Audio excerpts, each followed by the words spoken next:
services within the kingdom. Afterwards, a short film was shown to the guests about the company's activities. The film showed the history of the company and gave a documentary about the bus's development towards the most modern models of buses in the international industry. Also, data was shown about the number of vehicles, passengers, and towns which Saptico served. Its services for schools, companies, and for the field of interior tourism. The great efforts of Saptico, which it offered for the pilgrims every season for Hajj, and throughout all months for those performing Umrahs or just visiting Medina al-Munawwara. Its international line to 7 capitals in neighboring countries. Saptico Operations Director Salah Akkad congratulated the employees who have worked for 15 years and offered them bonuses. During the tea party, everyone was mentioning the success of Saptico in the field of transportation, whether inside or outside of the kingdom. His Excellency Hussein al-Mansouri, the Minister of Transportation, visited the photography exhibition where Dr. El-Ohali, General Manager of Saptico, explained and gave data on information about each photograph and drawings. At the Culture Palace, there were buses placed outside of the entrance, such as the 404 1994 model, which Saptico imported about 300 of them.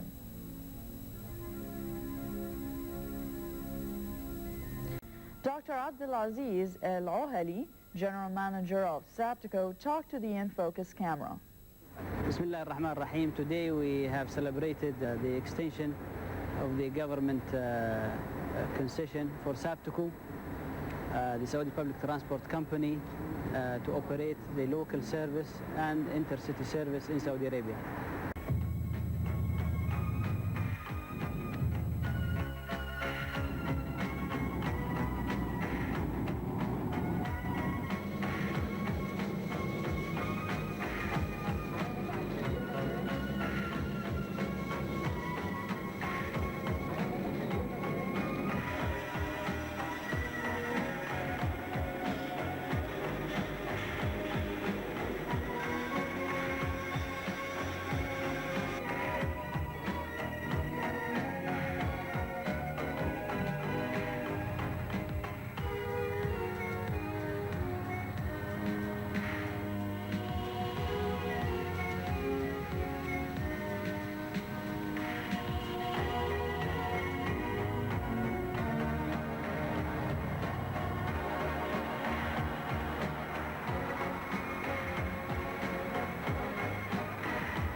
We'll be taking a look at an art exhibition held in the French Embassy in the Diplomatic Quarter in Riyadh.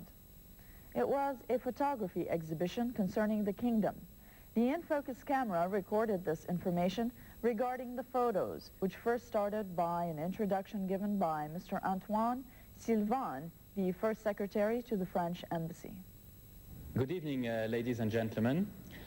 We are very pleased to welcome you tonight at the French Embassy at the Cultural Section with Jean-Guy Sarkis, the French Cultural Counselor, and also with Mr. Penwet, the head of the Saudi French Center in Riyadh. We are also very, very pleased to welcome you tonight for the opening of the exhibition on Umberto de Silveira and on all his photographs on Saudi Arabia.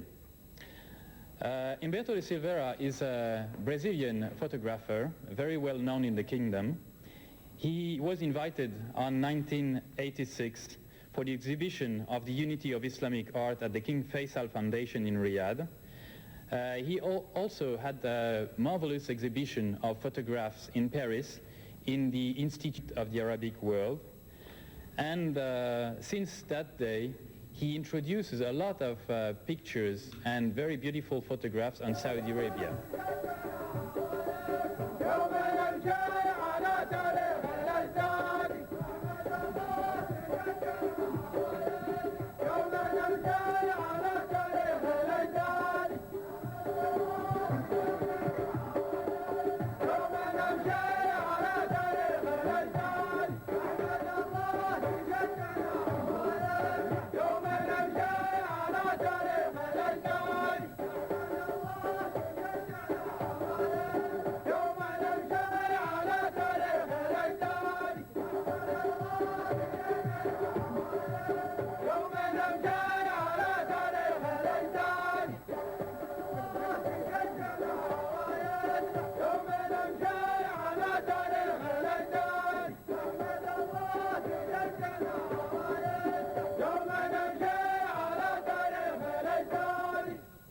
In our last episode, we showed parts of the NCCI Symposium, National Company for Cooperative Insurance, which was held in the Saudi Commercial and Industrial Chamber in Riyadh.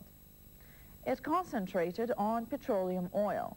Tonight, we're going to take a look at an interview with one of the experts in the field of fire extinguishing in the oil industry. My name is Jack Wesley. I'm an assistant treasurer and manager of insurance for Shell Oil in Houston, Texas. I think it's quite an honor to be invited to this seminar sponsored by NCCI. This afternoon, my topic will be a discussion of vapor cloud explosions. In our industry, in the energy industry, for the last 30 years, there's been a significant number of catastrophic losses in the United States, the United Kingdom, France, more recently, where vapor cloud explosions have contributed both to serious property damage as well as loss of life. I think from a risk management standpoint, the important thing is that there is planning both pre-loss and post-loss. Certainly in pre-loss, risk management has to be involved in understanding that there's adequate safety procedures